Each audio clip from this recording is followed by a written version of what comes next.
Venkateshwara hospital Delhi एवं Gangasheel hospital Bareilly शुरू कर रहे सुपर स्पेशलिटी ओपीडी। आपको बताते चले, दिल्ली के द्वारका में स्थित 500 बिस्तरों वाला मल्टी स्पेशलिटी अस्पताल वेंकटेश्वर अस्पताल गंगाशील अस्पताल बरेली के साथ साझेदारी में सुपर स्पेशलिटी ओपीडी का शुभारंभ कर रहा है। यह सहयोग दिल्ली के प्रमुख विशेषज्ञों को परामर्श प्रदान करेंगे, जो बरेली और पड़ोसी क्षेत्रों के रोगियों को उपयुक्त सीधे बरेली लाता है। जो इस साझेदारी के माध्यम से मरीज अब बरेली में लीवर प्रत्यारोपण, हेमाटोलॉजी और बोन मैरो प्रत्यारोपण, बीएमटी और गुर्दे की प्रत्यारोपण सर्जरी के लिए राष्ट्रीय स्तर के विशेषज्ञों से परामर्श प्राप्त कर सकते हैं। करें तो करीब 20 लाख का खर्चा रहता है, लेकिन इसमें डोनर और रेसिपिएंट दोनों की जांचें वर्कअप पूरा इंक्लूड रहता है। Donor surgery, recipient surgery include है, और रेसिपिएंट का जो स्टे रहता है ऑपरेशन के बाद का करीब 2 हफ्ते का, और 1 हफ्ते डोनर का, वो सारे कुछ इंक्लूड रहता है। और जैसे डॉक्टर साहब ने बोला कि ये तो होता है ब्लड ग्रुप कंपैटिबल के लिए, लेकिन अगर ब्लड ग्रुप कंपैटिबल नहीं है तो उसके ऊपर 2 से 3 लाख के खर्चा और हो सकता है। वो डिपेंड करता है एंटीबॉडी टाइटर्स पे। और जो पैनल के पेशेंट्स हैं उनके लिए गवर्नमेंट सारा कुछ टेक केयर करती है। वो पैकेज अराउंड 15 लाख का रहता है, लेकिन जो CGHS, ECHS, ESI और CAPF के पेशेंट्स हैं वो सारा खर्चा जो है सरकार बेयर करती है, और उसके ऊपर उनको कुछ देना नहीं पड़ता। मेरा नाम डॉक्टर रोहित जनेजा है। मैं senior consultant Venkateshwar hospital Dwarka से हूँ। तो किडनी ट्रांसप्लांट का जो खर्चा है वो कुछ 6 से 7.5 लाख रुपए के आसपास आता है, अगर पेशेंट और रिसिपिएंट और डोनर का ब्लड ग्रुप मैच करता है तो, और वो जनरली फैमिली मेंबर ही कोई ना कोई होता है।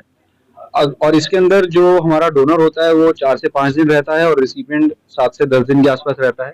इसमें ऑपरेशन का खर्चा, रहने का खर्चा, दवाइयों का खर्चा, सब मिला के इतना खर्चा आता है। क्या जानकारी? इसमें हम ये बताना चाहेंगे कि जो बरेली के और आसपास के जितने भी पेशेंट हैं जिनके जो अफोर्ड नहीं कर सकते, और जो शायद सरकारी किसी दफ्तर में काम करते हैं, जिनके पास CGHS, ECHS, ESI, CAPF की फैसिलिटी है, वेंकटेश्वर हॉस्पिटल और हम लोग सब मिलके जो सरकार की द्वारा हमें एड मिलती है उसी खर्चे में पेशेंट से कोई एक्स्ट्रा पैसा ना लिए बगैर हम ये सारी सुविधाएं उनको वहां देना चाहेंगे। दूसरी बात, कुछ ऐसे कैंसर्स भी होते हैं यूरोलॉजी में, जैसे किडनी का कैंसर है, प्रोस्टेट का कैंसर है, पेशाब की थैली उसका भी जो कैंसर है, जिनकी हमें कभी कभी रोबोटिक सर्जरी करनी पड़ती है, उसकी भी जो सुविधा है, जो पेशेंट अफोर्ड नहीं कर पाते, जिनके पास पैनल्स हैं, वो भी सरकार आपको देती है। और जो अफोर्ड कर सकते हैं वो भी एक मिनिमल प्राइस पे, जो बाकी दिल्ली के अस्पतालों से काफी कम रेट पे हमने सुविधा देने की जो कोशिश की है, उसमें एक अच्छा जो इसमें हमारा बदलाव है वो लाया जा सकता है। ये कहाँ हॉस्पिटल है और इसकी ओपीडी कहाँ बरेली में शुरू करी है? हॉस्पिटल जो है दिल्ली में, ये द्वारका सेक्टर 18 में है, और हम ये गंगाशील हॉस्पिटल में हमारे यहाँ के जितने भी इन हाउस डॉक्टर्स हैं उनके साथ मिलके, उनके सपोर्ट के बिना, उनके मैनेजमेंट के बिना हम ये आगे काम नहीं कर पाएंगे। तो गंगाशील हॉस्पिटल की तरफ से और वहाँ के जितने भी डॉक्टर्स हैं, हम लोग यहीं पे ओपीडी स्टार्ट करेंगे। हफ्ते दर हफ्ते कोई ना कोई एक स्पेशलिस्ट, या तो लिवर के या किडनी के या हेमाटो ऑन्को के, जो ब्लड कैंसर वाले डॉक्टर होते हैं, कोई ना कोई हफ्ते में एक बार आएगा, और महीने दर महीने हर एक की ओपीडी होगी।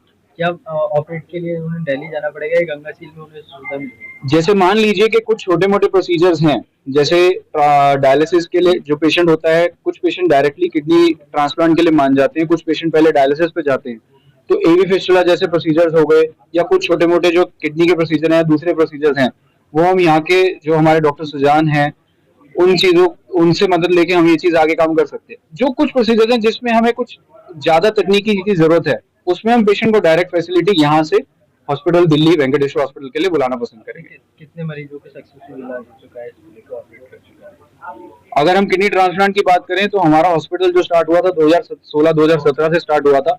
हर साल 50 से 100 पेशेंट का किडनी ट्रांसप्लांट वहाँ पे होता है। ठीक।